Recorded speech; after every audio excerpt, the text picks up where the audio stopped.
Pues buenas noches y bienvenidos a todos. Yo soy Estefanía Farias, la directora de Ediciones Erradícame, y hoy vamos a hablar del último libro de Fernando Morote. Nada sale bien cuando esperas que todo salga mal. Más o menos lo que vamos a hacer es, primero yo voy a hacer una introducción hablando del libro, muy cortita, después va a haber una serie de lecturas que han ido proliferando. En principio iba a leer Alfredo del Arroyo, que es escritor y conductor del programa Abecedario, del programa Cultural Abecedario, Ricardo Vaca Rodríguez, que es escritor, y Fernando Morote iba a hacer otras lecturas, pero parece que va a haber más lecturas, así que perfecto. Y cuando acaben las lecturas, entonces se abrirá una tertulia y podremos hablar con él de lo que queramos, podéis preguntar lo que queráis. Y para el turno de preguntas tenéis la mano electrónica que hay en el programa, o simplemente levantáis la mano y yo lo veo y os doy la palabra. Vale. Bueno, pues voy a empezar yo. Nada sale bien cuando esperas que todo salga mal. En esta novela se narra la historia empresarial de un padre y sus dos hijos, que tras el estrepitoso fracaso del negocio familiar, una cadena de burdeles itinerantes, se embarcan en un proyecto totalmente nuevo, mucho más ambicioso y audaz, una escuela de sexo oral solo para hombres. El formato que Fernando Morote ha elegido es el de blog de notas. La obra está compuesta de un conjunto de textos breves que vienen identificados con códigos. El índice, el epígrafe y el posible final del libro están repartidos por el libro, de manera que el lector puede tener la impresión de que está ante una obra en construcción, como si el autor le hubiera dado la oportunidad de observar la última fase del proceso creativo, como si le hubiera permitido entrar a su propio cerebro. Esta obra está dividida, los contenidos de la obra están divididos en 6 bloques. El primero es el paraíso, o el burdel de piedra, segundo las divas, el tercero el manantial, la escuela de sexo oral, el cuarto alegorías, el quinto gimnasio y el sexto unidades especiales. De estos 6 bloques, 4 son los que se ocupan de la historia base y están escritos en tercera persona. Pero hay 2 que son las divas, dedicado a las divas del cine clásico, y gimnasio, que nos cuenta las aventuras de un neófito en el ámbito de lo que es el sano culto al cuerpo. Estos 2 bloques están narrados en primera persona y además están en el libro como si fueran zonas de descanso para el lector. Los protagonistas de Nada sale bien cuando esperas que todo salga mal no tienen nombre propio. Además, Fernando Morote utiliza alegorías vegetales para describirlos. En los textos los cita con las funciones que desempeñan en el organigrama de la empresa y en los códigos de referencia utiliza las alegorías que les corresponden. Este libro, aunque aparentemente todo parezca muy lúdico, realmente tanto la cadena de burdeles itinerantes como la escuela de sexo oral son puro artificio, o sea, son como si fueran el atrezo de lo que es la verdadera historia. Lo que Fernando Morote nos quiere hablar, y de lo que nos quiere hablar es sobre el mundo laboral y sobre la educación. Y ahora vamos a arrancar con la primera lectura, que la va a hacer el propio Fernando Morote, y se trata del organigrama. ¿Okay? Vamos.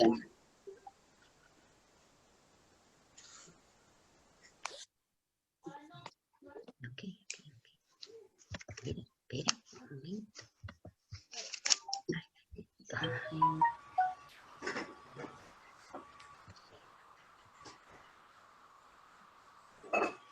Aquí tienes. Cuando quieras, Fernando. Está cargando en mi pantalla, todavía no la tengo. Ok, vale. Ahora la tengo. Vale. Sí, cuando termine de cargar. Este fragmento está clasificado como paraíso y se titula organigrama. El organigrama del paraíso está diseñado de la siguiente manera. El patriarca no es un visionario, pero es el presidente del triunvirato. No en el sentido épico de los grandes imperios de la historia universal, sino con el incomparable estilo de Moe Curly y Larry. Es el dueño, el patrón, el hombre que fundó la empresa y se fajó solo en un principio para establecerla. Con el paso de los años, tras la separación de su socio inicial, que terminó traicionándolo, sus hijos tomaron las riendas del negocio y lo tratan ahora como un adefesio, prescindible pero inevitable.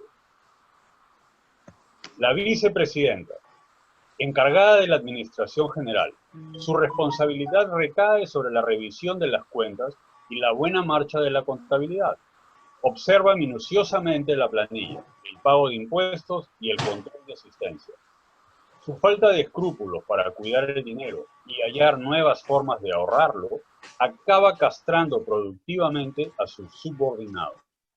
Por un inconveniente de lactancia materna en sus primeros meses de vida, no logró desarrollar una gran estatura.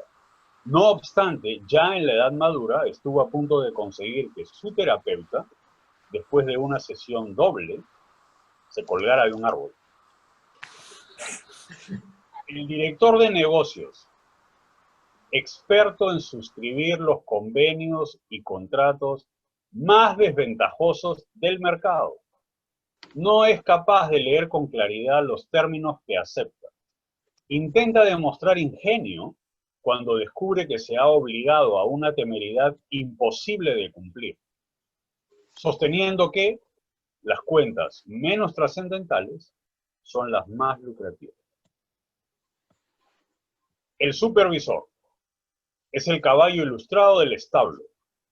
En una compañía mejor consolidada, su cargo estaría dividido entre un departamento de quejas y otro de inspectoría. Visita regularmente las unidades móviles para garantizar la efectividad de sus prestaciones. Mantiene a salvo su salud mental asistiendo a un taller de vida denominado Aprendiendo a soltar relaciones tóxicas. El vendedor es un centro unipersonal de llamadas. Toca puertas, envía correos electrónicos y contacta potenciales clientes. Carece de información y autoridad para elaborar estimados y o cotizaciones. Su acción se limita a abrir paso con la esperanza de que el director de negocios haga su ingreso triunfal, cosa que pocas veces sucede. El mecánico cumple quehaceres de mantenimiento en la casita en la pradera y las unidades móviles. Esgrime admirable destreza para la hipocresía. Se prodiga en desplantes hacia sus compañeros de trabajo, pero siempre queda bien con los miembros del triunvirato. Posee una particular aptitud para el chisme y la intriga. Su pasión favorita es nadar sin restricciones en un amargo mar de lágrimas. En ocasiones resulta bastante agresivo y ofensivo. El repartidor transporta a las indias a los servicios especiales, distribuye pertrechos en las unidades móviles y entrega productos a domicilio. No habla, se expresa levantando los hombros con una mueca hosca de desprecio a su entorno. Por la severa atrofia en sus habilidades sociales, puede ser catalogado como un troglodita. La secretaria, nominalmente identificada como gerente de la casita en la pradera, no pierde oportunidad de exhibir su torpeza, falta de cultura y falsedad. El tamaño de sus tetas y la extensión de sus piernas no son suficientes para esconder o disimular su alto grado de retraso mental. Su escritorio es conocido como el Triángulo de las Bermudas. Todo lo que cruza por ahí desaparece. Las indias. La diversidad morfológica de sus contexturas físicas es generosa en polígonos, rombos, trapecios y circunferencias. Algunas son muy inteligentes, otras apenas saben hablar, unas pocas sonríen, pero todas son tercas, emocionalmente impenetrables, enrevesadas para manejar. Es preciso hurgar hondo hasta pillar el ángulo correcto por dónde entrar y lograr de ellas el resultado deseado. Gracias. Muy bien. Ahora la lectura la va a hacer Alfredo del Arroyo. Un momentito, que es el pecado de ser idiota. Ya. Estoy en la página 54. Sí, ya te la puse en pantalla. Ya. Granado. El pecado de ser idiota. Pudo haber sido más mordaz y agresivo, brillantemente hiriente, con la elegancia del asesino que hunde el puñal en las entrañas del occiso como si estuviera haciéndole una caricia. Salir de ese mar infestado de ineptitud e ineficiencia, evitando discusiones o enfrentamientos con cerebros atrofiados y egos roñosos, que con poca presión entran en pánico y contraatacan por falta de recursos. Es una de las decisiones más sensatas que ha tomado últimamente. Admite que, al pelear todo el tiempo con sus jefes, quizás el arrogante sea él. Comprende que no tiene autoridad para ir por la vida burlándose, juzgando y sentenciando a sus, técnicamente, superiores. No deja de pensar ni creer que en este negocio muchas veces uno tiene que hacerse el idiota. Eso nadie lo discute, pero no puede ser una norma, a menos que sea un defecto de nacimiento, lo cual es irremediable. Ser idiota en este negocio es un pecado, y está convencido de que, con su accionar diario, el triunvirato, en pleno, demuestra que es un cuerpo pecador de alto calibre, sin conciencia ni remordimiento, espectacularmente inescrupuloso. Muy bien, muchísimas gracias. Gracias, Alfredo. Gracias. Y ahora va a leer Ricardo Vaca. Ricardo Vaca, que iba a leer... Hoy lo tenía apuntado. Espera, un segundín. Estaba aquí. Ah, sí, 171. Estaba apuntado. Aquí está. El sol sale a medianoche. Vale. Muy bien. Ok, sí. Sí, que puedes Gimnasio. empezar. Gimnasio. Escena: el sol sale a medianoche. Considerando las circunstancias, es preciso improvisar e innovar. Tal vez podría empezar a ducharse a las 5 de la mañana. Es una cuestión de constancia. Pese a lo ajetreado de su agenda, o más precisamente debido a ella, necesita hacerlo al menos una vez por semana. No le interesa la condición atlética, su objetivo principal es la salud. Lo asume como un breve periodo de vacaciones, al mismo tiempo que descansa. Sabe que lo merece. Espera que su furia amaine. Introducir su cuerpo regularmente en la sauna y el jacuzzi procura maravillas en su panorama interno.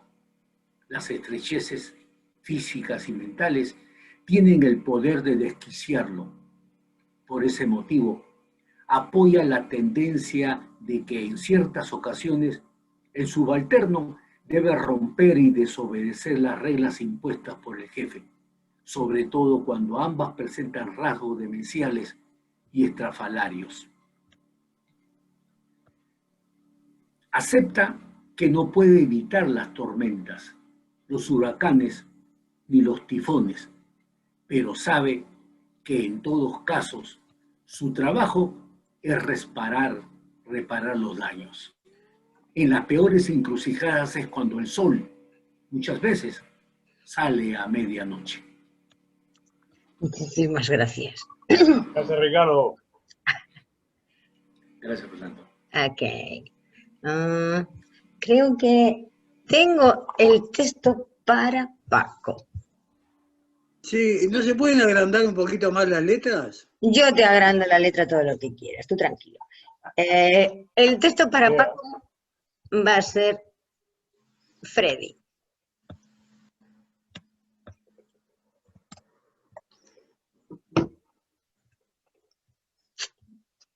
¿De acuerdo? A ver, Sí, tú sí. dime cómo de grande la quieres. Y un poquito más grande porque no alcanzo a ver. Ahí está. Ahí. Perfecto, sí. ¿La ves bien ahora? Sí, Ficus, homenaje a Freddy. El homenaje a Freddy implica caminar en una calle lejos de casa. No tiene reparos en lanzarse al ruedo. Hace lo que quiere porque puede. Al menos eso es lo que piensa. No hay duda de que el gesto atrae la atención del público, pero también de la policía. La campaña publicitaria corre el riesgo de terminar en un periodo breve de encarcelamiento por faltas a la moral y a las buenas costumbres.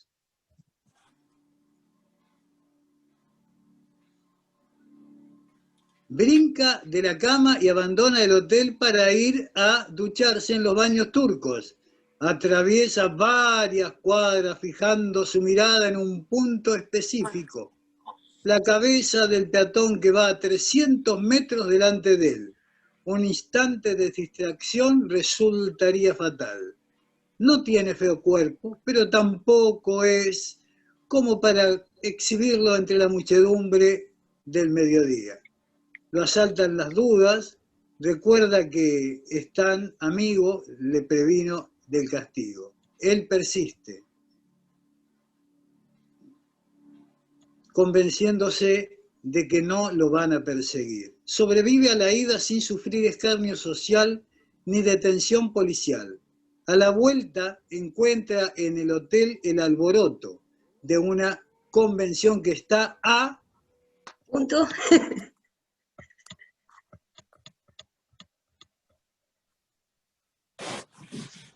a punto de ser inaugurada. Cruza el lobby como si estuviera vestido. Sube las escaleras con parsimonia y llega hasta la puerta de su habitación. ¿Dónde está la llave? Trata de recordar. Se observa de arriba abajo. No hay bolsillo posible donde haberla guardado. Se toca atrás, tampoco adelante. Necesita regresar. ¿A dónde?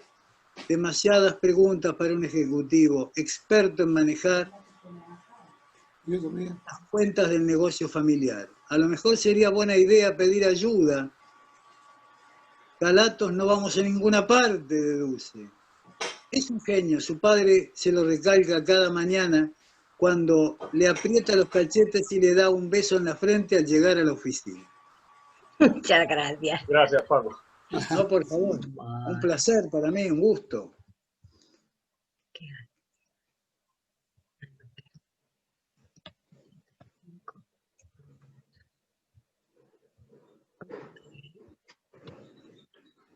Wow. Diana, ¿quieres leer una diva? Bueno, Vale. divas, Claire Trevor. Incluso despeinada y ebria, posee más gancho que la interminable colección de enciclopedias que me rodean. Tras su extraordinaria apariencia de respetable señora, emerge con sutileza una perra lujuriosa, deliciosamente sucia. Es el tipo óptimo de cliente que la biblioteca necesita para introducir un poco de aire fresco en su dominio claustrofóbico. Se acaricia el lunar debajo del labio, pero sus alhajas hacen demasiado ruido, excediendo el permitido. Sin esconder mi voracidad, recorro con la vista su grandioso escote, adornado con un clavel blanco en la canaleta. A leguas se distingue que es una mujer astuta, viciosa, corrupta. Me encanta en medio de su falsa confusión, me solicita que le traiga una pila de libros relacionados a métodos e implementos utilizados en torturas físicas. Cuando le enseño las imágenes de Tupac Amaru, descuartizado por 4 caballos, atados a cada una de sus extremidades, Pestañea con dulzura y me dice sonriendo, algo así me gustaría que hicieran conmigo. Gracias, Diana. Muchísimas gracias. Es que he tenido que elegir el momento y me he encontrado la diva. No sabía que era ella. Ha sido una buena elección. Sí. Muy bien. ¿Alguien más quiere leer algo? Bueno, Ah, es verdad, tú también querías leer un momento. Es verdad. Tú también Julio, querías ¿verdad? leer. Sí. Julio, Sí, claro. Julio quería leer también, es verdad. Ya lo tengo. Ay, un momento que me pierdo. Ya lo tengo, ya lo encontré, el de Julio.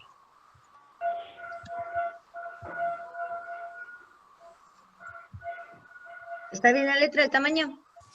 Sí, Pues cuando quiera. alegoría número 6, socio.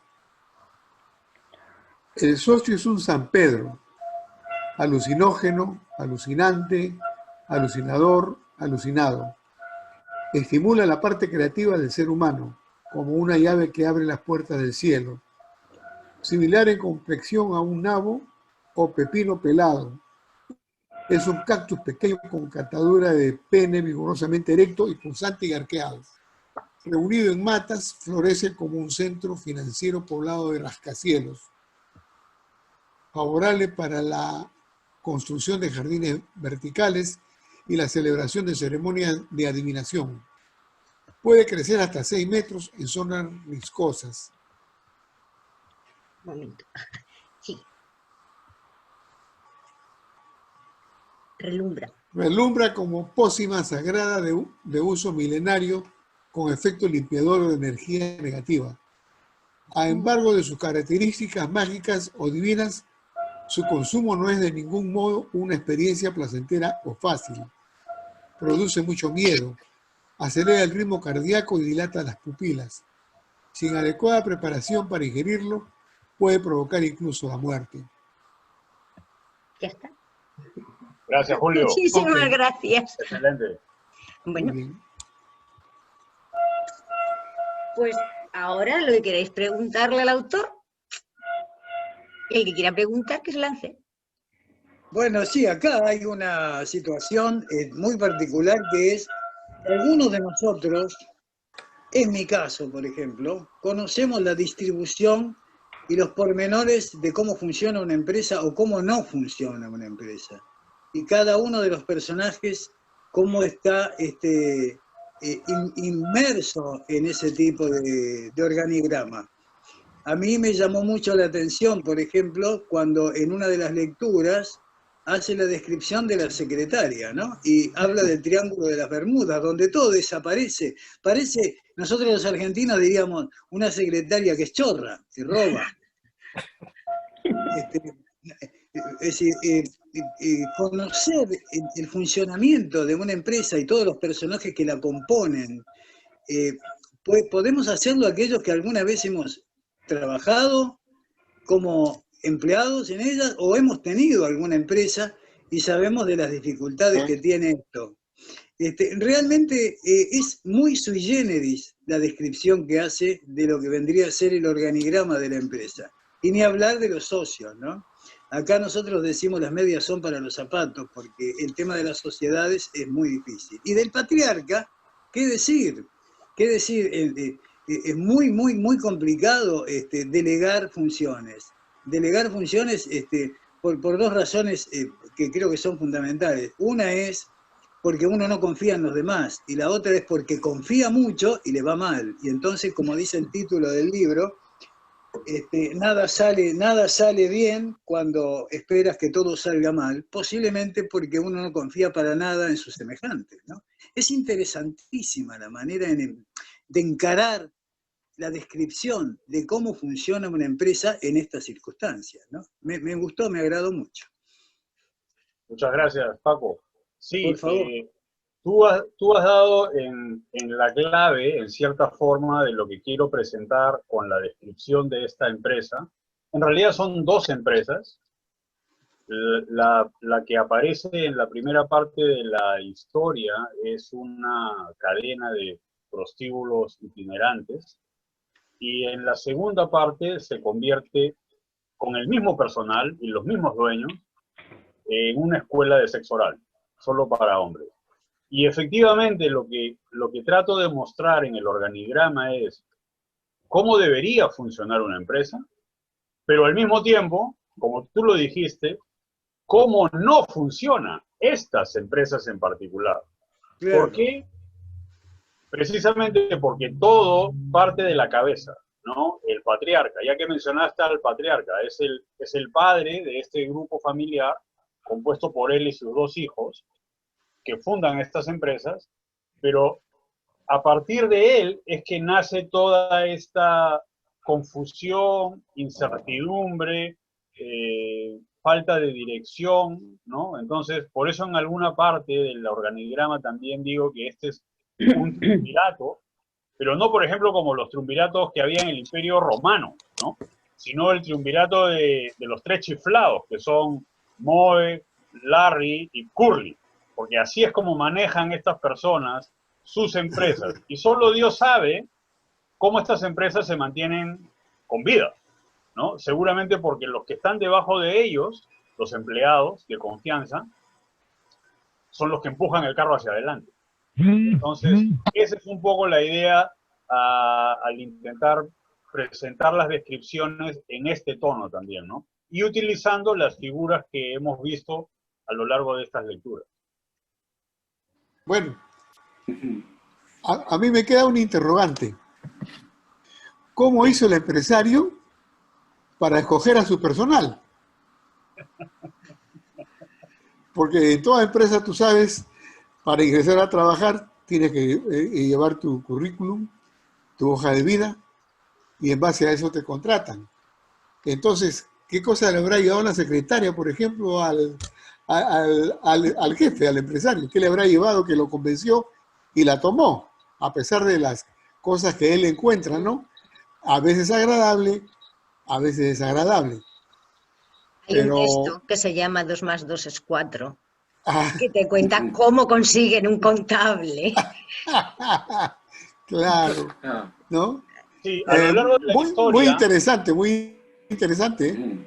A lo largo de la Bueno, historia hay ¿sí? varios fragmentos, porque como explicó al inicio, ¿no? En la introducción, Estefanía, lo que yo he intentado de hacer es presentar esta historia bajo la modalidad de blog de notas. O sea, por eso los textos que componen todo el libro son bastante breves. El que yo leí, que es el organigrama, puede ser uno de los más largos. Ocupa 3 páginas o casi 4, pero los demás son una página, media página o página y media a lo sumo. Porque se supone que son notas que el autor de este libro está tomando para desarrollar más adelante una historia mayor, con una organización un poco más compleja. Lo cual originalmente era mi intención, pero cuando me puse a escribir el libro, me di cuenta de que dejando las escenas, los episodios y a los personajes inclusive establecidos en sus notas preparatorias, podía yo contar también la historia. Entonces, efectivamente, hay más de uno de esos fragmentos en los que se menciona cómo los miembros del personal, digamos, el supervisor, el vendedor, el mecánico, etcétera, llegan a esta empresa. Probablemente, porque su contextura psicológica, su experiencia de vida, en cierta forma es similar a la de los dueños. Exacto. Entonces, hay como una ley de atracción, ¿no? Una empatía entre ellos. Por eso que hay una parte también que dice que el supervisor es el caballo ilustrado del establo, porque es el que en medio de toda esa confusión imperante, es el que por lo menos intenta o es capaz de ver las cosas con un poco más de claridad. Y esa más o menos es la idea, ¿no? Yo quisiera aportar algo, si me permiten. Claro.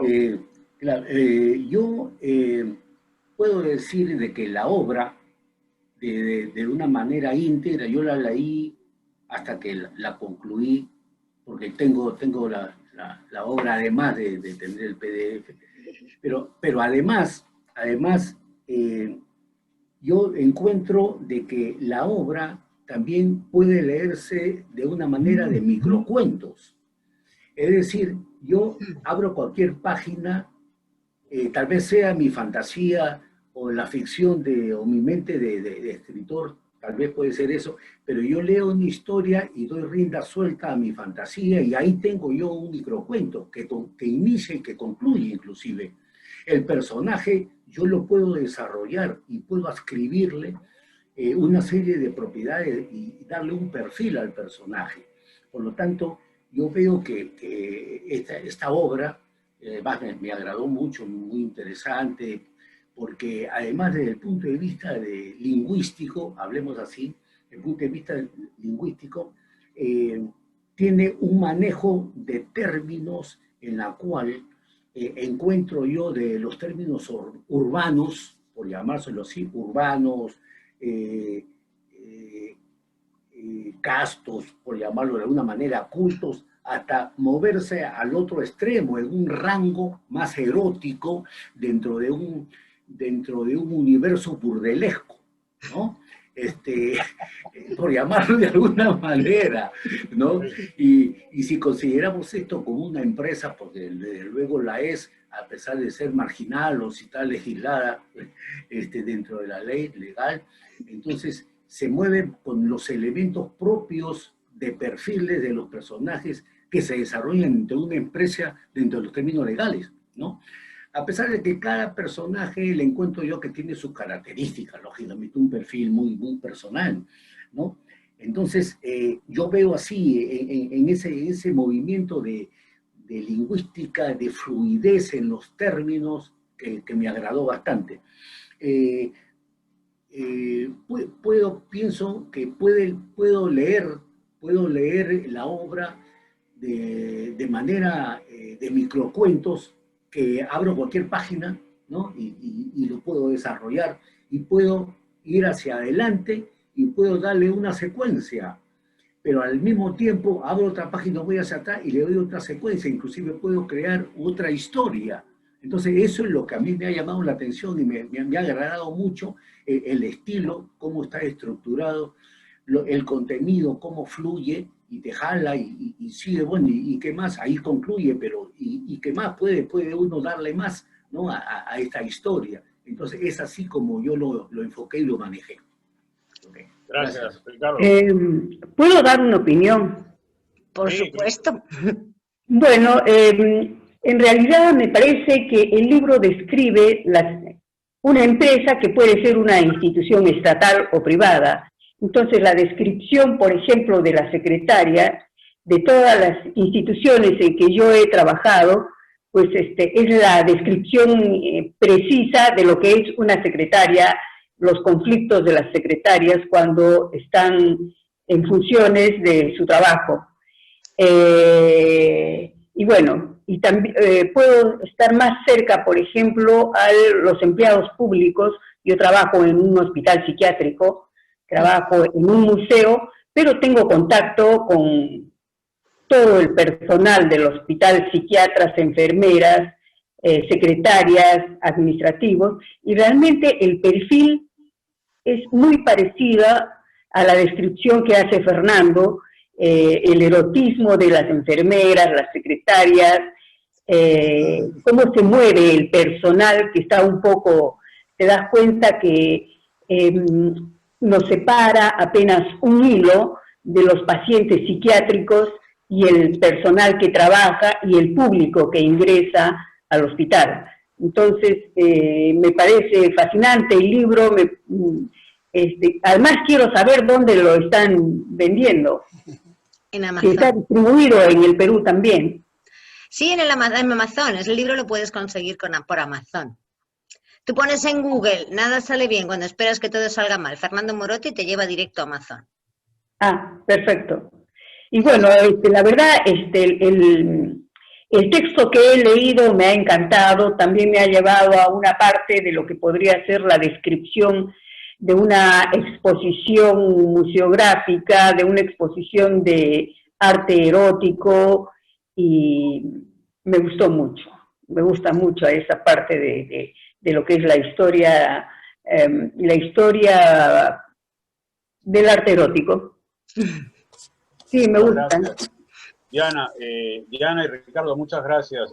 Tengo algunas cosas que me gustaría decir a partir de lo que ustedes han comentado, porque efectivamente, por ejemplo, de lo que decía Ricardo, ¿no? Acerca de que los textos que componen la historia son como microrelatos. Una decisión que yo tomé desde un principio para escribir este libro, para contar la historia que contiene este libro, es que yo quería de alguna manera hacer o desarrollar el trabajo de un pintor, ya que soy muy aficionado a la pintura y siento que en lo que yo escribo hay una influencia también de la pintura, de ciertos pintores específicamente, a los cuales seguramente ustedes han podido ver en el video que compartí antes de esta presentación, días antes de esta presentación. Porque los pintores, algunos de ellos suelen primero dibujar unos bocetos, ¿no? Ya sea de los personajes o de los escenarios con los cuales luego van a construir una pintura. Entonces yo quería hacer eso. Yo quería que cada uno de estos fragmentos funcionen como si fueran bocetos o bosquejos del pintor, que prepara para luego construir una obra mayor. Por eso es que están los textos divididos en esta manera y además clasificados, como ustedes han podido ver en la pantalla mientras hacíamos las lecturas. Porque esa era mi intención original, como dije hace un rato. Luego, ya cuando estuve, digamos, montado sobre el caballo, me di cuenta que podía ser más interesante o atractivo dejar los bocetos como bocetos, sin convertirlos en una obra más grande y presentarlos de esa manera. Además, sin ningún orden, ¿no? Por eso, lo que decía Ricardo, yo comparto con él, porque además, en una presentación anterior, alguien me preguntó si este libro se podía leer abriendo cualquier página, ¿no? O sea, el libro no empieza en la página 1, por decir algo. Y es verdad, el libro se puede leer a elección del lector, escogiendo el orden que el lector prefiera. La última página, la página del medio, o como sea. De hecho, Alfredo y Ricardo, que ya tienen el libro entre sus manos, han podido ver que el índice, por ejemplo, no está donde suele estar ubicado tradicionalmente el índice de un libro, que es al principio del libro o al final. Está metido entre medio de todos los textos. Luego también hay un epígrafe. Efectivamente, ahí lo tiene Alfredo. Y no sé qué página será, Alfredo, pero no es la página 1. 137. Claro. Y ahí está el índice. Sí, Luego, el epígrafe, que es un epígrafe, una frase tomada de un periodista y escritor muy conocido en Perú que se llama Sofocleto, también está metido por ahí entre medio del libro. Y los epígrafes por lo general van antes de que empiece la historia o el cuerpo principal del libro que se presenta. Lo mismo pasa con el final no está en la última página y se señala en uno de los fragmentos que ese texto puede ser el final de la historia, pero no necesariamente. Eso lo dejo puesto ahí, servido en la mesa, como para que el lector decida, y Ricardo lo dijo claramente, es que el lector arme su propia historia. Yo ofrezco una historia, pero el lector puede armar su propia historia. Y siempre estamos hablando del mismo tema, ¿no?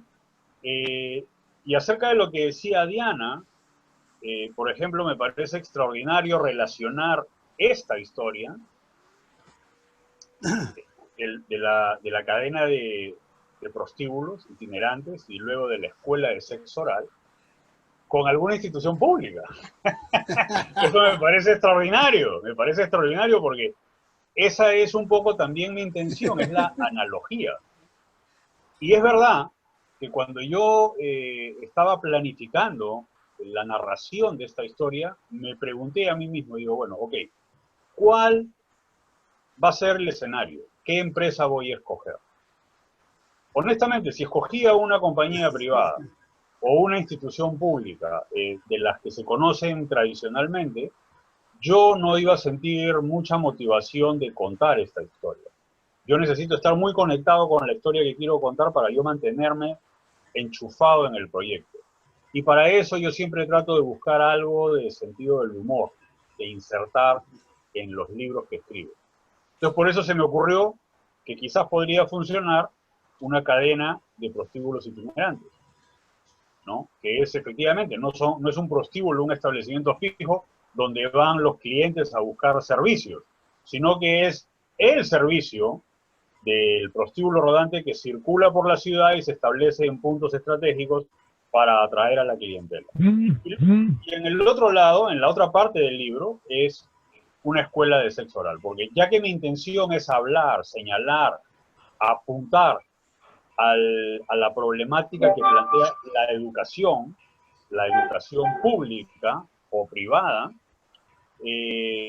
tampoco me pareció atractivo o estimulante hablar de un colegio en específico, sino que esa temática de la educación se enfocara en una figura poco frecuente, y en este caso escogí la escuela de sexo oral, pero que además no es una escuela de damas enseñándole a otras damas cómo practicar el sexo oral, sino que son hombres los que instruyen a otros hombres en este oficio, que además en la historia tiene un sentido práctico, puede servir como una manera de ganarse la vida. Todo eso naturalmente con mi ingrediente de ponerle ácido y picante a este menú para que el lector pueda de alguna manera pasar un buen momento, un momento divertido como lo he pasado yo cuando escribí la historia. Yo quería hacer una pregunta. Cuando todo el mundo ve muy fácil a la primera todo el tema del mundo laboral con el burdel, pero ¿realmente tú crees que la gente, o sea, que el lector identifica rápido lo que quieres tú contar en la segunda parte, en la escuela de sexo oral, o se distraen completamente al tratarse de una escuela de sexo oral para hombres? Es posible que haya lectores que lo puedan identificar rápidamente y es posible que hayan lectores que se desconcierten al leer y digan, bueno, ¿y esto qué es? ¿De qué se trata? Pero esa también es mi intención. O sea, yo como lector, desde que era adolescente, digamos, me gustaba, una de las cosas por las cuales me excitaba la lectura era que encontraba autores que me motivaban a participar de la lectura, que mi cabeza entrara a trabajar en la historia que me estaban contando. Cuando encontraba autores que me contaban historias que me explicaban todo lo que pasaba, yo rápidamente perdía el interés, me aburría. Entonces, ahora que yo soy un autor también, trato de poner en práctica eso. Quiero que las personas que lean lo que yo escribo participen conmigo de la historia que cuento, ¿no? Entonces, es como un juego que me gusta tirar pistas o señales, dejar algunas marcas y también al mismo tiempo dejar en libertad a la persona que lee que comprenda lo que desea comprender.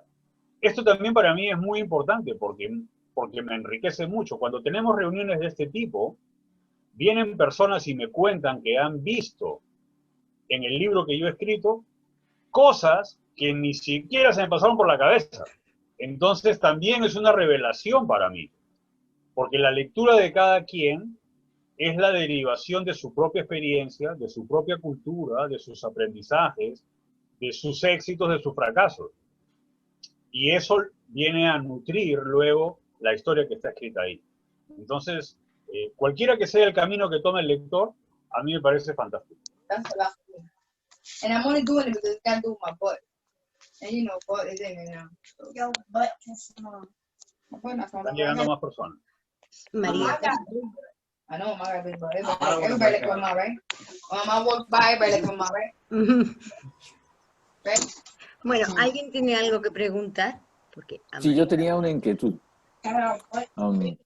Quería saber por qué es en cada segmento de Divas, ¿sí?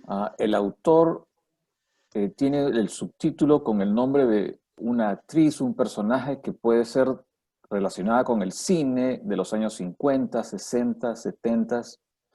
Fernando, ¿a qué se debe esa motivación de poner, por ejemplo, los nombres de Bette Davis, Lee Remick, Joan Crawford y la conocida, la bruja de hechizada, Agnes Moorehead?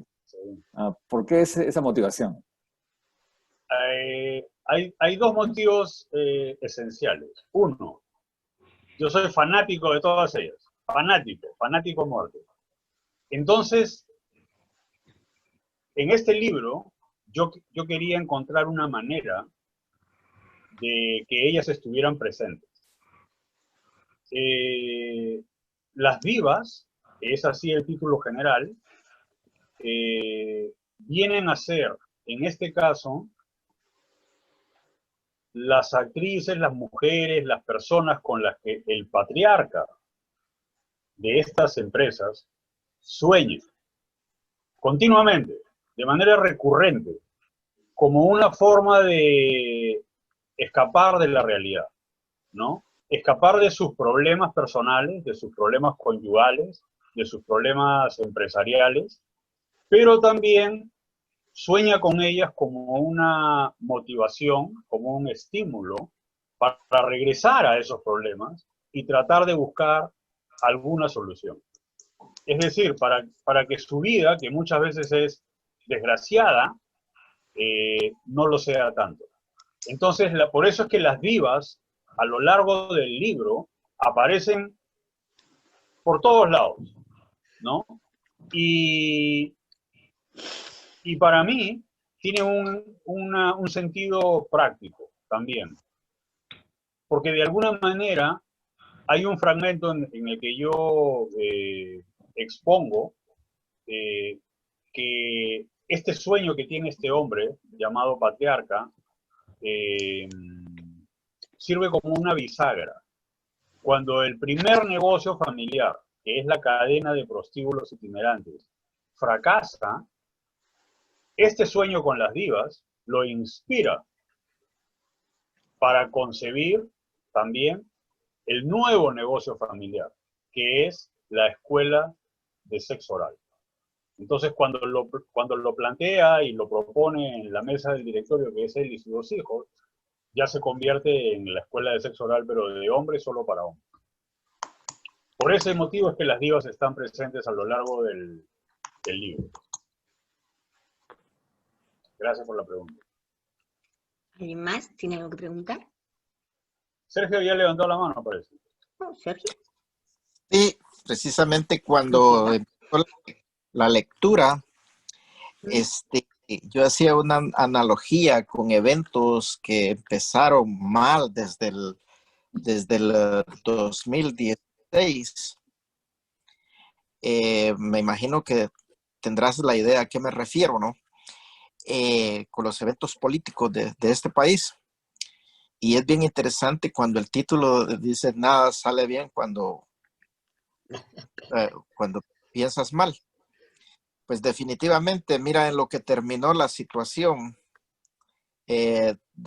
terminando en noviembre 3 de este mismo año, la vuelta que dio, por eso lo relaciono yo, ¿no? En la analogía, cuando decían que puede ser una institución, puede ser una empresa. Mira la situación cómo terminó actualmente con la política interna de acá, de Estados Unidos. Definitivamente todo le tocó más patriarca. Es La verdad. política de Estados Unidos es igualita que el paraíso. Bueno, ahí está precisamente, ¿no?, lo que dice Sergio. Corrobora lo que estábamos hablando hace un momento. O sea, cada persona tiene su lectura y cada persona puede transportar esta historia para mirarla en diferentes contextos y realidades. Y esa es mi idea. Ahora, tomando lo que dijo también Paco al principio, ¿no?, acerca del título. ¿Por qué este libro se llama Nada sale bien cuando esperas que todo salga mal? Parece un título hecho medio como en joda, ¿no?, con ganas de tomarle el pelo al que va a leer. Y en cierta forma, así es. Pero en otra gran parte es muy en serio. Porque el mismo Paco lo mencionó al principio, antes de que empezáramos la reunión. Esto para mí es una declaración de principios. O sea, es prácticamente una filosofía, es una forma de vivir. O sea, ¿cómo puedo yo emprender un proyecto y pretender tener éxito en ese proyecto si ya desde el principio pienso, siento y creo que voy a fracasar, que voy a perder? O sea, ¿cómo voy a ganar el partido si antes de entrar a la cancha ya me metieron 6 goles? No tiene sentido. Pero precisamente, este libro también habla, o por lo menos de manera figurativa, habla de la educación.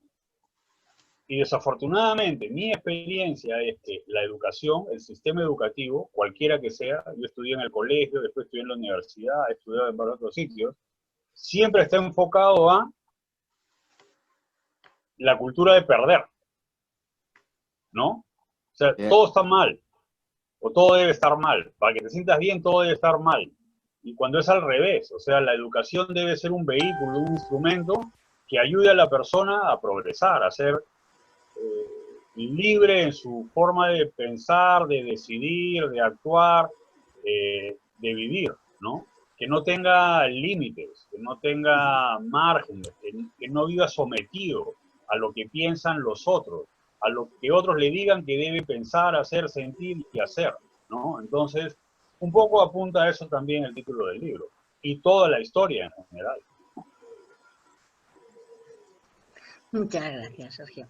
¿Alguien más tiene una pregunta? Bueno, hay una cosa que yo quería decir, Venga. que me tiene verdaderamente interesado, que es poner la lupa en la voluntad del deseo, ¿no? La voluntad del deseo no es que esté reñida con la inteligencia, pero ni tampoco las antípodas de la inteligencia, pero está lejos de la inteligencia, porque yo he podido ver que muchas empresas y en muchos lugares donde se desarrollan ideas que después van a ser productivas o improductivas, sin mirar cómo resultan, en este punto digo, la inteligencia es relativa porque la voluntad triunfa, y la voluntad del deseo es la que marca la idea de si las cosas van a salir bien o mal. Uno puede estar rigurosamente inclinado por un razonamiento que decida qué es lo que uno va a hacer con un porcentaje de éxito bastante importante. Pero la voluntad es la que manda allí. La intención de que las cosas van a salir bien, porque no podemos perder esta batalla, hay que ganarla a como fuera, ¿no es cierto? El texto, en definitiva, se puede tomar en cualquier parte del relato, y es un poco elige tu propia aventura, ¿no? Elige tu propia aventura, lo que nos va a llevar, yo no sé, y ahí tengo una duda, por ahí me la puede clarificar el autor del libro, esta duda. Yo no sé si uno toma el texto en cualquier punto del relato, llega a conocer más al autor que a sí mismo, a uno mismo. Es decir, si uno encuentra más verdades sobre uno mismo que sobre lo que quiso decir el autor, ya que uno elige la propia aventura. No sé si me explico lo que quiero decir. Sí, yo entiendo el punto, sí. yo quiero poner la lupa en ese tema, porque la voluntad del deseo es fundamental en la vida, ¿no? Fundamental. Si no está la voluntad del deseo, y también, y es verdad, yo creo que lo decía Fernando hace un rato, de alguna manera lo dijo, lo expresó por ahí en otras palabras, la voluntad del deseo puede ser negativa. Hay gente que nació para esperar lo peor siempre, siempre. En todo momento esperan lo peor. Y la educación tiene que ver mucho con eso. Exactamente lo que se hablaba recién. El cómo educar a una persona para que esa persona tenga las herramientas para poder enfrentarse en el combate de la vida a los golpes que va a recibir, porque los golpes los va a recibir, seguro. Ahora, ¿cómo va a hacer, cómo va a distribuir la fuerza que tiene para caerse y levantarse, caerse y levantarse? Yo me inclinaría a decir que elegir la propia aventura nos da la idea, sí, de lo que el autor quiso decir, lo que quiso expresar, pero también nos muestra a nosotros mismos, ¿no? Es como un espejito que uno, porque claro, ¿qué pasa? En algún momento uno dice, se trata de los recursos humanos cuando hablamos del organigrama, ¿no? Y quién, de alguna manera, hace el casting, a través de qué valoración moral, de qué tabla de valores realiza ese casting. Y entonces hay una infinidad de ideas de cómo podría haber sido. El patriarca podría haber elegido a sus empleados de acuerdo a la comodidad y el confort que le da el saber que él es el dueño y hace lo que quiere. O también podría tener una idea más fría y más calculadora de decir, bueno, yo elijo al personal que a mí me va a resultar eficiente, no que me va a llevar a una zona de confort. Es decir, no voy a elegir la secretaria porque tenga los pechos más lindos. No, voy a elegir la secretaria porque sea más inteligente y eficiente en el escritorio y me deje más ganancias y a la larga me sirva mucho más. No sé si me explico lo que quiero decir. Sí, yo por lo menos entiendo desde mi punto de vista lo que estás diciendo y concuerdo con todo lo que dices, porque todo este tema para mí está asociado al liderazgo, el liderazgo personal. Y el liderazgo personal, si bien es cierto, desde mi punto de vista, es un talento natural, hay personas que nacen con ese don de ser líderes, ese liderazgo naturalmente tiene que ser formado, tiene que ser cultivado y moldeado.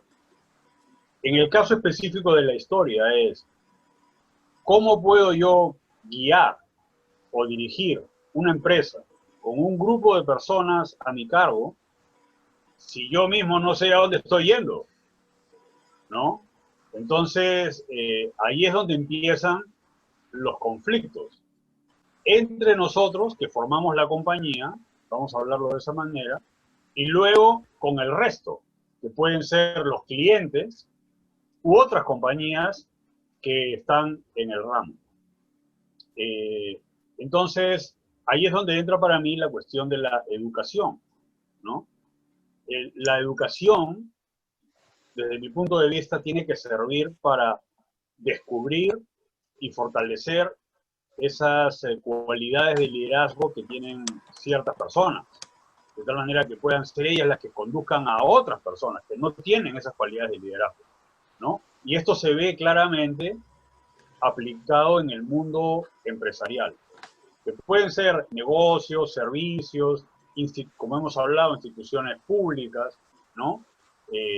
Entonces, prácticamente tiene aplicación universal. Por eso la educación es, para mí, tan importante. Es un asunto de vida o muerte. Y es, lamentablemente, a lo que menos se dedican o se ocupan, en general, los gobiernos, ¿no? Los gobiernos están pensando en cuestión económica, en muchos otros factores, pero no en la educación, sabiendo o teniendo conciencia que de la educación deriva todo lo demás. Porque si uno tiene una buena educación, va a tener una buena situación económica. No necesariamente que va a ser rico y millonario y famoso, no, pero va a saber cómo conseguir, cómo gestionar, cómo crear la riqueza que necesita para vivir en prosperidad. Y prosperidad no solamente material, sino prosperidad sobre todo mental, espiritual, ¿no? Y luego acerca de lo del libro, que uno se puede ver reflejado, esa también es la idea. y yo siempre he tenido este concepto de que el libro, cualquier libro, debe hablar por su autor, ¿no? O sea, como decías, Paco, si tú lees este libro, probablemente al final del libro vas a verte tú seguramente reflejado en muchos pasajes de la historia, por tu experiencia de vida, pero también vas a saber cómo soy yo, de alguna manera. O por lo menos vas a tener una buena pista de qué es lo que hay en mi cabeza, qué es lo que hay en mi pecho y demás, porque esa es la contextura. El libro es el resultado de lo que yo soy. El estilo de cada autor, de alguna manera, refleja también su propia personalidad, su visión de la vida y su forma de vivir, ¿no? Sí, dime una... no tengo ninguna duda de que uno conoce al autor a través de lo que escribe y del contenido de su obra. Pero yo la lupa la pongo, a ver, es verdad lo del liderazgo, lo que tú dices, Fernando, pero el tema es saber elegir a la gente que va a liderar. En política, por ejemplo, en política no se elige al más apto para determinada función, sino que se elige al más conveniente por diferentes razones e intereses que no son precisamente el mérito, digamos. ¿Qué quiero decir con esto? Si yo pongo en el Ministerio de la Salud a un médico, estaría acertado, más o menos. No me consta la moralidad ni la capacidad de ser médico, pero es médico y se dedica a la salud. Pero en política a veces no se pone a un médico en el Ministerio de Salud, se pone a alguien que convenga los intereses de determinada ideología. Entonces, el tema del liderazgo tiene que ver con el éxito que puede proporcionar el saber elegir de quién uno se debe rodear, de saber elegir, bueno, ¿quién está capacitado para tal y cual cosa? Bueno, a esa persona es la que hay que poner allí. Pero eso tiene que ver mucho con la moral, tiene mucho que ver con la ética humana, y a veces andamos carenciados de eso, ¿no? Andamos medio escasos de esas cosas. Tienes razón, me has hecho acordar una historia que yo creo que no es tan desconocida, quizás algunos de ustedes o varios la han escuchado. Había un banco de nivel internacional, cuyo presidente no era como cualquiera puede pensar, un economista o un experto en finanzas, algo así. El presidente de ese banco, que tenía alcances mundiales, transnacionales, internacionales, era un filósofo. Y era precisamente porque la junta de accionistas de ese banco, ahí entra lo que tú dices, ¿no?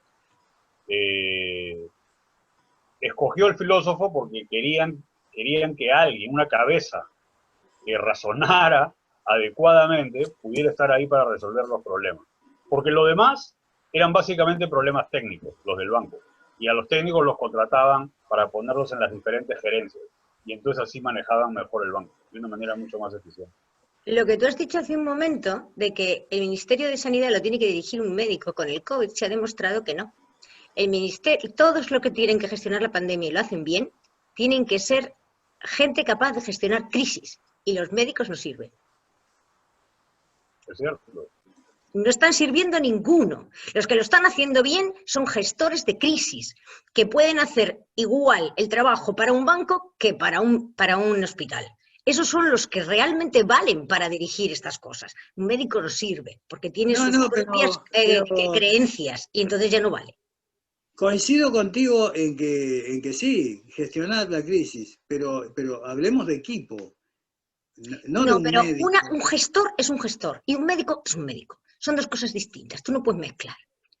Bueno, acá nosotros en nuestro país tenemos un ejemplo extraordinario de gente que ha podido elaborar en forma paralela y ha estudiado en Norteamérica, en Estados Unidos. Favaloro, el doctor René Favaloro, inició su estudio de cirugía al corazón, de cardiocirugía, en los Estados Unidos. Y declaró después de que él no se quedó en Estados Unidos, sino quiso traer el conocimiento a Buenos Aires, a la Argentina. Y aquí fue el ABC de las intervenciones quirúrgicas al corazón. Fue extraordinaria la labor de este hombre, pero el Instituto Favaloro lo gestionó él, lo manejó él, terminó suicidándose. Fíjate vos que el final de Favaloro fue el suicidio, porque no pudo con la política, no pudo llegar a un acuerdo con la gente que manejaba la política para manejar la fundación y terminó en un desastre. Pero quiero decir con esto, para no irme del perímetro donde quiero poner la lupa, que sí, es verdad, hay que saber gestionar una crisis, coincido con eso, pero entonces hay que trabajar en equipo, hay que poner en la sanidad a alguien que gestione, es como en el banco, ¿no? Ponemos un filósofo, pero no podemos, como decía recién Fernando, ponemos un filósofo porque hace falta ideas y hace falta una cabeza, pero ¿podemos prescindir de la parte técnica? ¿Podemos prescindir de los que saben de números y de economía? No, no podemos. Los necesitamos para que el banco funcione. Entonces, es un equipo, yo lo veo como algo que no puede ser llevado a cabo por una sola persona. Bueno. Sí, Ricardo. Sí, yo quería aportar algo con referencia al título y también a lo que se me viene a la mente. Del mismo título, nada sale bien cuando esperas que todo sale mal. Una empresa en la cual el padre fallece, los hijos se hacen cargo de la empresa y, entre comillas, deben sacarla adelante. Es decir, no tienen que sacarla adelante por motus propio. Lo sacan adelante porque necesitan sacarla adelante, porque tienen que vivir de algo y además están en el mismo ambiente, etcétera, etcétera. Bueno, entonces ellos trabajan para sacar adelante la empresa. Entonces, pero hay una cosa, que hay personas que tienen por perfil psicológico un temor al éxito. Entonces, yo sé el caso de un joven, buen alumno en la universidad, salió con una de las mejores notas, fue contratado, no fue contratado, postuló a una empresa, de los 130 postulantes quedaron 10, de los 10 él quedó entre los 3 y fue designado, y el momento que le dieron el primer día para que ir a presentarse a la empresa, se dio una borrachera y se drogó. Entonces no se presentó. Entonces fue a los 2 días a pedir disculpas, que le den una segunda oportunidad, y se la dieron. Se la dieron. ¿Pero qué? Y se volvió a dar una borrachera y se drogó y terminó en el hospital. Y eso no sucedió una vez. En otra oportunidad entró a rehabilitación y total hizo un flirt con una de las enfermeras. La enfermera enseñaba en una universidad, lo llamó como su asistente, porque él estaba estudiando tecnología médica, creo que era, radiología. Lo llamó para que lo apoye, etcétera, y el día que lo llamó para presentarse y presentarle a su staff, porque etcétera, se dio otra borrachera. Entonces cuando yo hablaba con él y le decía, ¿pero por qué? No sé por qué. Me dice, a ver, imagínate. Entonces lo imaginé que él fantaseara un poco lo que se llama autoimagen idealizada, ¿no? Cierra los ojos, imagina llegando, que lo aplauden, que le entregan sus credenciales, que se reponía y decía, ¿qué pasó? No sé, me da ansiedad. Le da ansiedad el imaginarse, inclusive tener éxito. Inclusive hay personas que están formadas para el fracaso. ¿De acuerdo? El que yo sea un excelente médico no significa que voy a ser un excelente administrador de mi hospital, porque eso no dice, no es compatible, porque una cosa es un área, ¿no?, clínica, terapéutica, y otra cosa es lo administrativo. Son cosas diferentes. Por eso que a veces uno, hablando desde el punto de vista ya administrativo mayor, a veces creen que el ministro de Salud ponen a un médico. Hace una labor desastrosa y ponen ¿a quién? a otro médico, porque ese médico no dio resultado de otra universidad, y sobre todo la ponen en la Universidad Nacional. ¿Por qué? Porque piensan que viene del pueblo, que son, etcétera, etcétera. Entonces, hay varias contradicciones referente a esto. Entonces, eso porque nada sale bien cuando esperas que todo sale mal, porque uno se programa precisamente para la derrota. Uno se programa para el fracaso. ¿Es así? Y ese viene a ser parte de su perfil, pues, ¿no? En muchos casos, lamentablemente, es así. Y ahora que mencionas ese detalle, Ricardo, quiero aprovechar para comentar que en este caso, por ejemplo, el perfil psicológico de los personajes que componen esta historia, yo he recurrido más bien al mundo de la botánica, ¿no? Porque era otra de las formas en que estaba explorando cómo hablar de algo sin referirme de manera específica o directa a eso, ¿no? Entonces, por eso en algunos de los textos que han leído se menciona que es el ficus. Y el ficus, que es un árbol, es en realidad el director de negocios.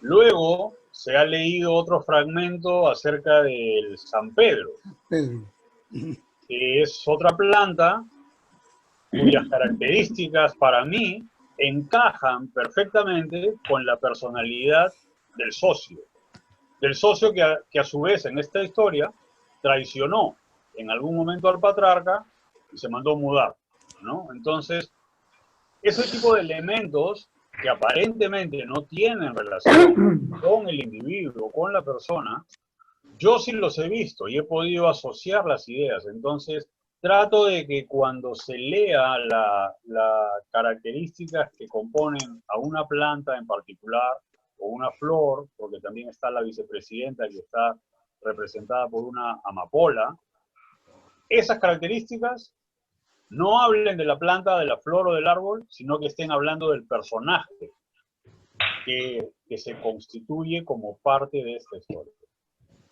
Esa es una característica que también he tratado de insertar en este libro. Fernando. Sí. Muy interesante, sobre todo la parte de liderazgo y lo que se ha conversado al respecto. Pero dime una cosa, ¿qué te inspiró a hacerlo de esta manera? Porque pudiste escribirla en muchas formas, ¿no? Precisamente escribiste esto, ahora me dices que es basado en las plantas, pero que la llevas hacia una forma de vida que quizás hasta cierto punto puede ser marginal, ¿no? Como es los burdeles. ¿Por qué te inspiró? ¿Qué cosa te inspiró a hacer esa comparación? ¿No? No sé si me entiendes. Sí. ¿No? Sí. ¿Qué te llevó a ello? Bueno, los temas centrales de este libro son, por un lado, el mundo laboral, el ambiente de trabajo, y por el otro, la educación, ¿no? Como sistema, como herramienta de crecimiento para una persona. Hace tiempo que yo venía planeando cómo enfocar estos dos temas, porque siempre he observado situaciones, detalles, aspectos, tanto en el trabajo como en la educación, con los cuales yo no estoy de acuerdo. Sin embargo, son como normas, como reglas, como órdenes aceptadas ancestralmente por la sociedad. Entonces, tengo una actitud crítica hacia estas dos actividades del ser humano. Y cuando escribo, me gusta crear también contrastes. No ir explícitamente, directamente, abiertamente a tratar un tema en particular, sino mezclarlo, combinarlo, revolverlo con otros elementos para que de alguna manera la lectura, primero la escritura, que nace cuando yo trabajo en el libro. Y luego la lectura puede tener algunos rasgos, algunos elementos que causen o que creen interés o atracción en la persona que se acerca al libro, ¿no? Entonces, ese es mi método de trabajo. Trato primero yo de pasar un buen momento haciendo el libro, porque confío y tengo la esperanza de que si yo paso un buen momento escribiendo el libro, quizás la persona que lo lea pueda hacerlo también. Pero al mismo tiempo, claro, siempre inserto una dosis de crítica, ¿no? Porque soy una persona que nunca ha logrado sentirse parte de grupos humanos, de grupos sociales, porque siempre ha habido un punto de vista diferente. Y la literatura me da la libertad de hablar de eso. Porque si voy a otro sitio y hablo lo que pienso, por ejemplo, en mi trabajo, al día siguiente me despiden, ¿no? Entonces, la literatura me da ese pretexto para enfocar en esos temas, hablar de las cosas que yo pienso, que yo siento, que yo propongo, vamos a decir, entre comillas, impunemente, ¿no? Y en la cuestión educativa es exactamente el mismo panorama. Bueno, ¿alguien más tiene algo que preguntar? Yo quería aportar, a propósito de lo que ha dicho Fernando hace un momento, en mí hago un paralelo con referencia a mi oficio de escritor y mi profesión. Yo soy psicólogo clínico, psicoterapeuta. A veces cuando yo leía mis cosas en diversos foros, en diversos escenarios, yo leía mis cosas y yo le decía al maestro, al amigo que me presentaba, yo le decía que por favor no dijera que era psicólogo. Entonces me decía, ¿pero por qué? Ese es uno de tus credenciales, hay que decir que eres psicólogo. Le digo, no, por favor, porque si yo leo lo que voy a leer, o he leído en otro, y saben que soy psicólogo, pues me voy a quedar sin pacientes, porque las cosas que yo leo son medio locas, medias marginales, medias sacadas del escenario real, ¿no? Entonces nadie va a atreverse a llevar o asistir a una sesión teniendo un personaje de este tipo, ¿no? Como sus profesionales, ¿no? En salud mental. Entonces, Fernando dice algo que, ¿no? que es muy cierto, ¿no? Lo único, yo creo que uno de los espacios que nos permite a los escritores ser más libres es precisamente eso, la literatura. La escritura nos permite tener una libertad de hacer, pues, y crear mundos. Uno se convierte en unos dioses que creamos y destruimos escenarios, espacios, mundos, ¿no? Eso, nada más, gracias. Es verdad. ¿Alguien más tenía algo que decir? Bueno, a mí me parece que me gustaría agregar, porque me pareció muy, muy súper interesante, cuando se mencionó la idea de la ficción del patriarca a las divas, a las mujeres sobresalientes, ya sea por la belleza, por la fastuosidad o por lo que fuera, porque me recordó mucho a un escritor argentino que también tenía esta modalidad. Me refiero a Manuel Puig, cuando escribió La pasión por Rita Hayworth, y se pasaba los días dentro del cine mirando las películas de Rita, porque finalmente, ¿qué significaba esto? ¿Y qué significa esto cuando se lo menciona acá esta noche? Y es a modo de pregunta, ¿no? De pregunta para el autor, para Fernando. Es un analgésico. Porque uno podría decir, es una fantasía que tiene esta persona. Pero también puede ser un analgésico, ¿no? Es decir, quitarse un dolor de cabeza con algo fastuoso y bello y tal vez inalcanzable, ¿no? Lo es definitivamente. De hecho, aprovecho para comentarles a ustedes que hace 2 años yo publiqué un libro con Ediciones Cerradícame también, que dirige Estefanía Farias, un libro que se llama El antídoto del neurótico, que es un recorrido por el cine clásico. Y ese libro es el resultado de lo que tú dices, es como un analgésico para mí, como individuo. Entonces, esta fascinación que yo siento por el cine, que además reconozco que es una influencia muy grande en lo que yo escribo, me permite precisamente eso, aliviar la tensión, descargar la energía negativa, y muchas veces, más allá del placer que puede hacer y verme identificado con personas y personajes que salen en las películas, y apreciar naturalmente las mujeres que salen en esas películas, particularmente las del cine clásico. Varias de ellas están presentes en este libro, por ejemplo. Me ayudan a tener un punto de vista diferente, como más fresco, pero al mismo tiempo positivo, ¿no? De la vida o del momento que estoy atravesando en ese preciso instante. Entonces, definitivamente es un analgésico y al mismo tiempo puede ser también una fuga, ¿no? Una fantasía, con una o con varias de estas divas. Entonces, tiene ese valor que no es simplemente una ensoñación, por lo menos en mi caso, sino que tiene un efecto práctico en las cosas concretas. De hecho, por ejemplo, estoy escribiendo algo que se me ha puesto complicado o difícil. Dejo lo que estoy escribiendo, me voy a ver una película donde salen algunas de estas mujeres y regreso completamente desatado para volver a escribir, ¿no? Entonces, hay un efecto práctico muy, muy valioso para mí. Sí. ¿Alguien más tiene algo que preguntar? ¿De contar? Ah, Alfredo. Yo considero, bueno, veo que en este libro es muy difícil que haya algo autobiográfico. Creo que es más que nada pues, totalmente de ficción. Sin embargo, en la página 189 hay un capítulo, podríamos llamarlo quizás, que dice Amapola, las telenovelas de mi madre.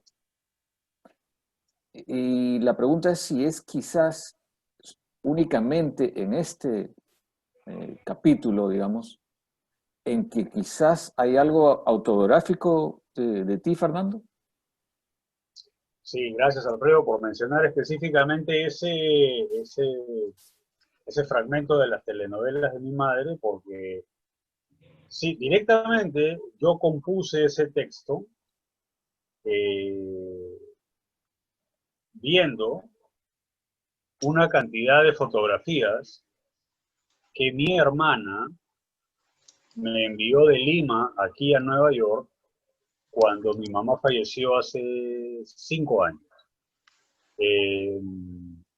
Entonces, mi mamá en esas fotografías sale en diferentes lugares, en diferentes momentos, en muchas de ellas sale con mi papá, y entonces se me ocurrió que este libro, en esta parte del libro específicamente, era una oportunidad perfecta para recordar a mi mamá dentro de la historia, ¿no? Entonces, este fragmento que se llama Las telenovelas de mi madre es un pretexto simplemente para hacer un homenaje a ella, ¿no? Sí, sí, por supuesto, en todo lo que yo escribo, no solo en este libro, sino en todo lo que yo escribo, hay una dosis autobiográfica. En algunos libros más claramente o con más intensidad y en otros menos, pero siempre hay algo, siempre parte de algo que yo he vivido o de algo que ha vivido gente muy cerca de mí y que lo han compartido conmigo o yo con ellos, ¿no? Entonces, indiscutiblemente hay una presencia de experiencia personal, también en este libro, no en todos los fragmentos, pero en la mayoría de ellos. Porque lo que tú dices es muy cierto, y sobre todo es más evidente en la primera parte del libro, cuando se habla de la cadena de prostíbulos itinerantes. Es como una situación, a pesar de que puede sonar como disparatada o absurda, es como más probable, más real. La segunda parte del libro, que ya habla de una escuela de sexo oral, es menos posible de verse como algo que haya vivido el autor. Sin embargo, incluso esa figura de escuela de sexo oral, yo la tomé de una noticia que leí hace algún tiempo, en que en un país de Asia habían fundado una escuela de sexo oral. Entonces eso me pareció curioso, me pareció interesante y me pareció que en algún momento yo podía utilizar esa noticia como punto de partida para contar una historia. Y cuando comencé a escribir este libro dije, esta es la oportunidad también para insertar eso aquí. Y por eso está puesto dentro de nada, sale bien cuando esperas que todo salga mal.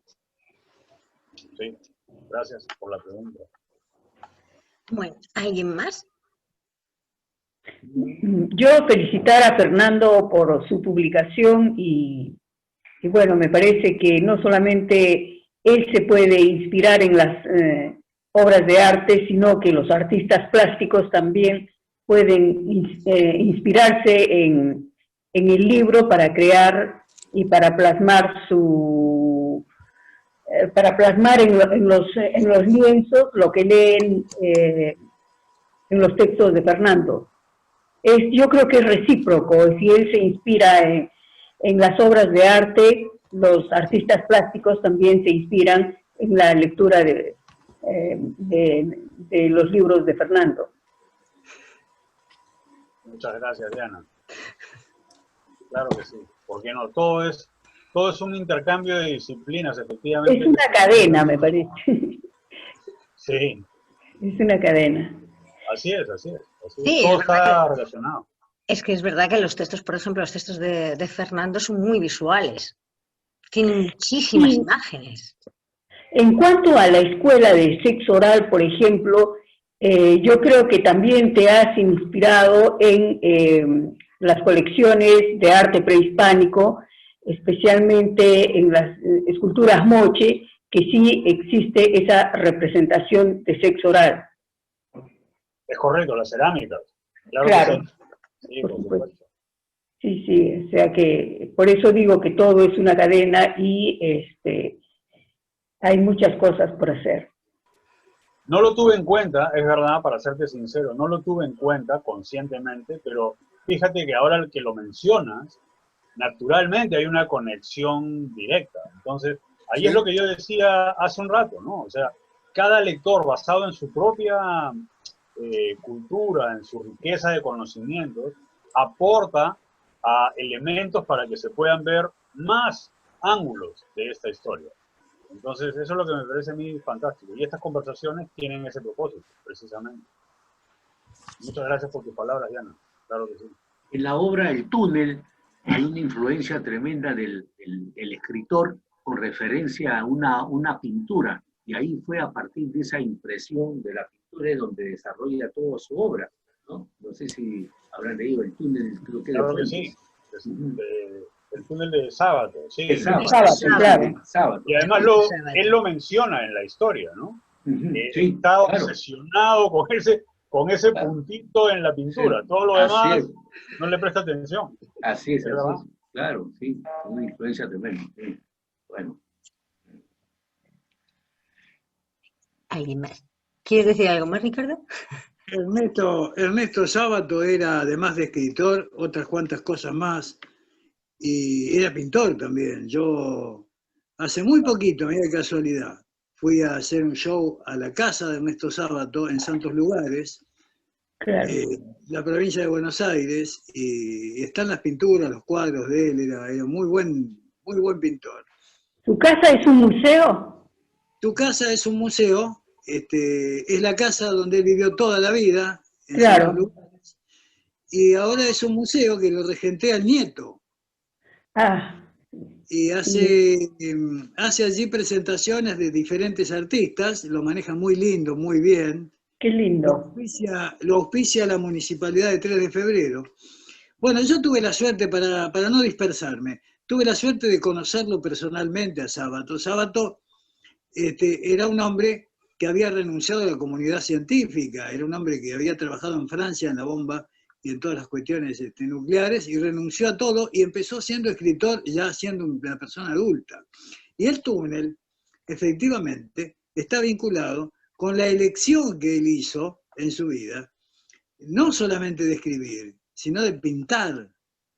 Y entonces a esto me llevo de decir que sí, que las artes están todas mancomunadas, que todo tiene que ver con todo, la música, la pintura, la literatura, todo está mezclado. Bueno, ha habido personajes en la historia que se han destacado por sobresalir en todas estas cuestiones. Un ejemplo concreto de todo esto ha sido Leonardo, ¿no? Leonardo ha sido todo, desde inventar la bicicleta hasta pintar y hacer cualquier otra cosa que a uno se le pueda ocurrir, ¿no? O sea que en algunos seres se da esa posibilidad, lo multifacético, ¿no? El de poder mezclar las artes, que de hecho naturalmente están vinculadas. Claro que sí. Gracias por ese aporte, por supuesto. Bien, ¿alguien más quiere decir algo? Sí, Venga, Sergio. Sergio. Venga, habla. Sí, nuevamente estoy con ustedes porque el dispositivo se me había descargado y pues ya lo tengo ahí cargando. Y pues logré nuevamente conectar. Y felicitar a Fernando pues porque pues es una obra pues que como todos han llegado a la conclusión pues de que podemos tener diferentes ángulos de acuerdo a la educación de cada uno, ¿no? Y pues que es un aporte para la literatura hispanoparlante que pues ayuda a ver el problema, la problemática de la educación, que eso no es un solo personaje que lo ha venido diciendo de lo malo que es, ¿no? Pero que gracias a este medio, pues también a muchas personas que puedan leer este libro y lo puedan entender, pues me imagino que va a ser un aporte para cada lector, para pensar y tratar de hacerlo mejor con referente a la educación, solamente. Sergio, muchas gracias, hermano. Gracias por tus palabras. Espero que hayas disfrutado la noche. Sí, claro, me la disfruté. Bueno, ¿algo más?